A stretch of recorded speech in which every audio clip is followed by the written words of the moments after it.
All right, part two, we're talking transformations and we're looking at dilations. So we're going to talk about dilations in the form of a stretch, okay? So I can stretch it vertically or I can stretch it horizontally, like Laffy Taffy, right? You pull it, it gets taller and skinnier, okay? Or I can compress it horizontally or vertically. Think of like a trash compactor when I'm pressing things in and it's getting a little bit compacted in, okay? You're pressing all that trash down. So how does this look in our function notation? So we look for an A value outside of the function. So at the very beginning, plus or minus, you're going to have a number, right? And then you're typically going to have the function. Maybe it's a square root, absolute value, cubic, quadratic, whatever it is. And then you're going to have a plus or minus B value minus your C, and then plus D at the end. So that A value is going to tell us a vertical stretch or vertical compression, okay? The positive or negative tells us the reflection. We just talked about those. But the A value, if it's greater than 1, we are pulling it higher or dilating it higher by a factor of whatever that number is, by a factor of A. If it is less than 1, okay, so a fraction, like a half, we would be squishing it, so all of my Y values are now being divided by A, okay? If we were looking horizontally, now we are looking at this number in here. If it's negative, of course, it's going to reflect it over the Y-axis. However, if that number, remember, your X's lie to you, so if that number is a whole number, right, it's a big number, we're actually horizontally compressing. Okay, so I know you think stretch because that's what normally big numbers make it bigger, right? Well, this one's actually going to push the X values in by dividing by that number, okay? Whereas if that number is a fraction, let's say a third or a fourth, that means you're actually going to pull your X values 3 times or 4 times as much further than they originally were, okay? So that is the concept of dilations, horizontal, vertical, both stretches and compressions. Let's look at how this looks in a parent function. I want you to see if you can graph this g of x as well as its parent function and talk about how it was manipulated from one to the other. I'm going to give you 5 seconds. When we come back, we'll show you the answer. Okay, hopefully you saw that. If we click here, we'll see the original function is a rational function, f of x equals 1 over x. So this function is the function 1 over x. Now the a value is actually found up here for that one, and this time it is 3 times as big. So what does that mean? It's vertically being pulled 3 times as much. So every dot, like this dot at 1, 1, is being pulled 3 times as high. So now its new dot went from 1, 1 to 3 to 1, 3. Okay, so it's pulled it up 3 times as high. Let's take a look at another one. Go ahead and pause the video, and when you get back, we'll talk about this absolute value function. Okay, hopefully you did that, and we're going to see the original function is an absolute value function, so it's a v.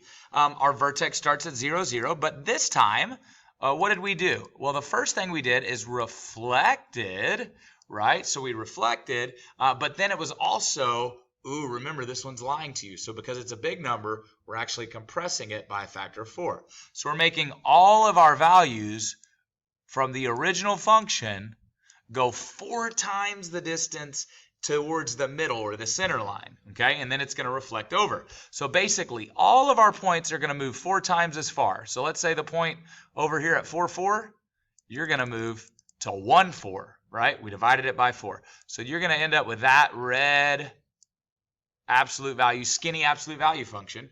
And then you're going to take care of that negative, which flips us over the x-axis. And that's how we get to that bottom answer. Okay, last one here. Definitely got to pause this one and try and read through what the book was saying. So last little warm-up of the day.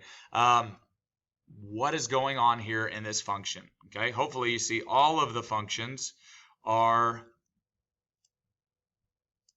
cubic. Okay, hopefully you paused it, and so we know we can eliminate d because it was a squared, so that one doesn't even make sense.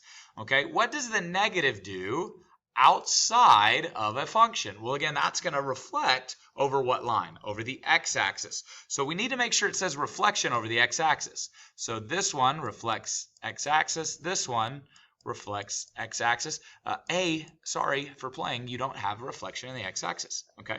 The last thing we have to look at is what does the 0.5 or 1/2 do when it's inside of our x or inside of our function. So that's a b value, and it's lying to you. Okay, so you would think naturally that it's compressing it, but actually it's stretching it. So horizontally, we are pulling it wider and making it almost a fatter curve. So how do we say that? B. B should have been your answer. Let me see if we had that. Was it somewhere in there? Oh, where's my answer? Well, it was B.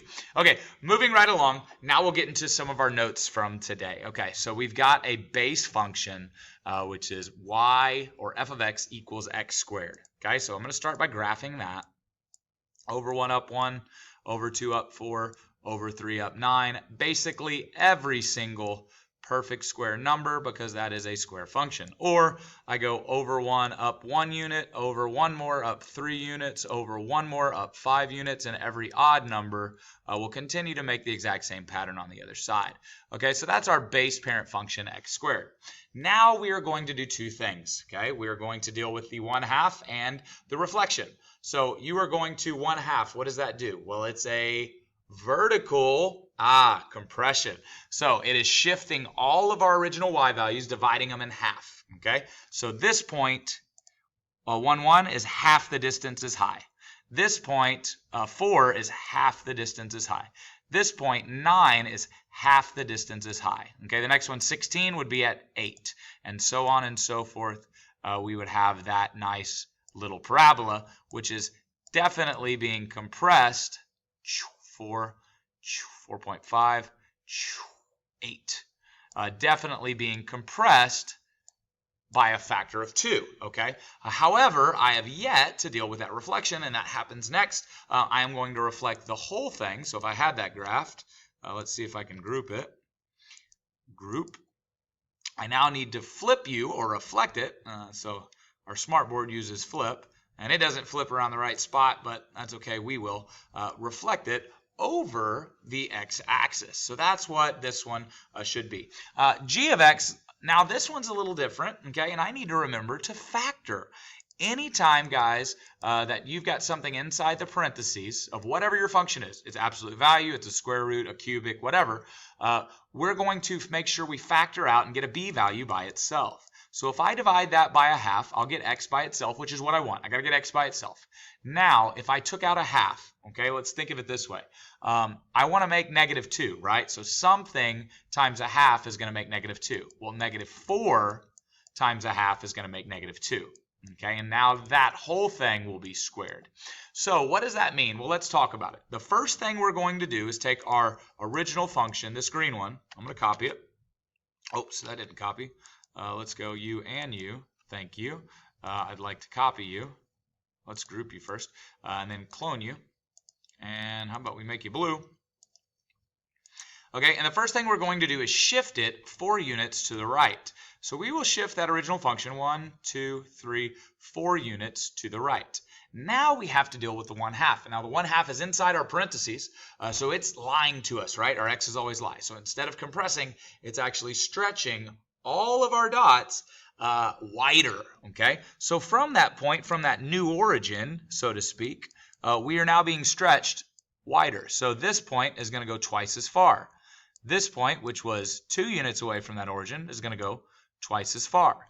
This point, which was 3 units away, is going to go 1, 2, 3, 1, 2, 3, twice as far. And we create a much fatter little looking graph here. Okay, so hopefully that makes sense to you. 1, 2, 3, 1, 2, 3. And it'll be nice, big, and fat. Let's show you what that looks like on Desmos, because I know it's getting kind of hairy there with all those graphs. So if I was to open up Desmos, there's my original function, x squared. So when I plug in the second function, hopefully you'll see, that was ours reflected. I guess I got the colors wrong. And then our last one, it shifted right, and it looks fatter, right? And so that's what we graphed here in black. Okay, so just work, again, remember, when we're working through multiple reflections, transformations, shifts, etc., start with the parentheses first and do opposite order of operations. So addition, subtraction, is it moving left or right first? Take care of that. then take care of your stretch or compression, sorry, horizontally, stretch or compression.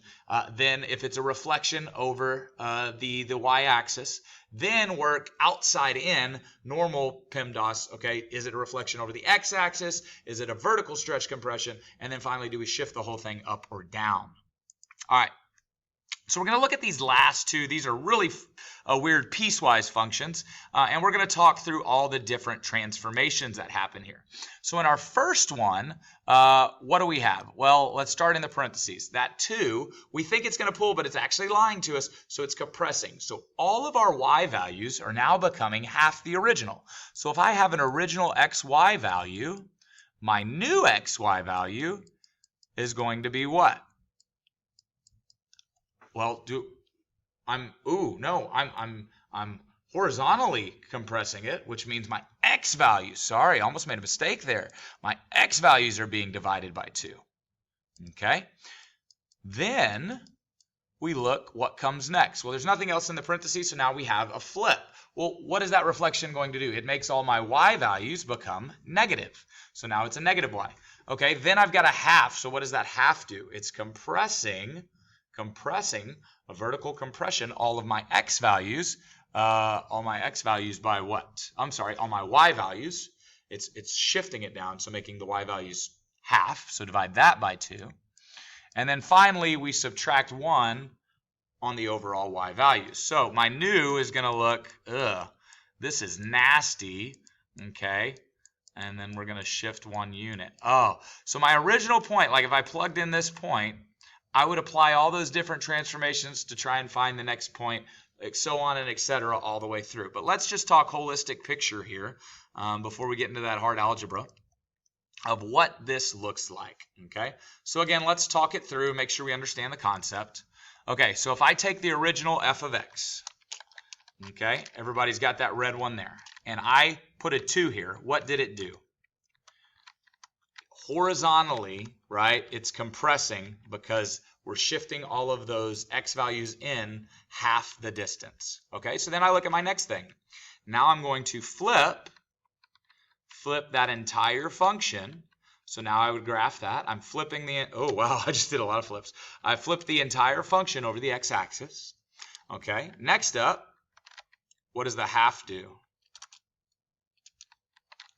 So now all of my y values are being compressed by a factor of a half. And then finally, my last portion in this shift is to move the whole thing down 1 unit.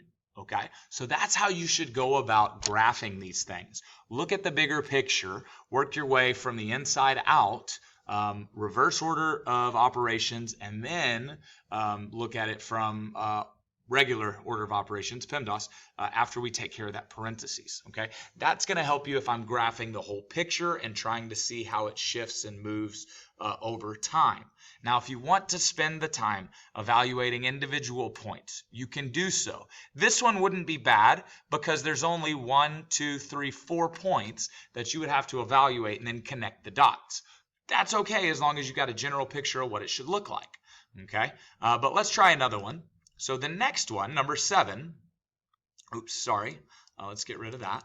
Number 7 is applying these different transformations. So I'm going to get rid of this. Okay, we know the overall picture is going to move over here. Okay, it's going to be fatter, flipped, and pulled. All right, so our first thing it needs to do is we need to do order of operations. Ooh, well, there's an issue there. There's a 1/2 x, right? So how do I factor out that 1/2? So if I had some number times a half, what's going to give me 1? That number has to be 2. So the first thing we did was factor, okay? And so now I can realize that my original graph shifted over 2 units to the left because it was a positive. The x's always lie. Okay, then I plug in the 1/2, and guess what? Now we're stretching it horizontally. Next up, I'm going to reflect it on the outside. So now we're on the outside, order of operations. It flips. And then finally, I'm going to shift everything up 1 unit. Okay, so it's easier to work graphing this step by step, looking at how the whole picture moves, and it's going to make way more sense when we start talking other functions. All right, guys, so that's what we've got today. Closing task here for you. Try it, and that's your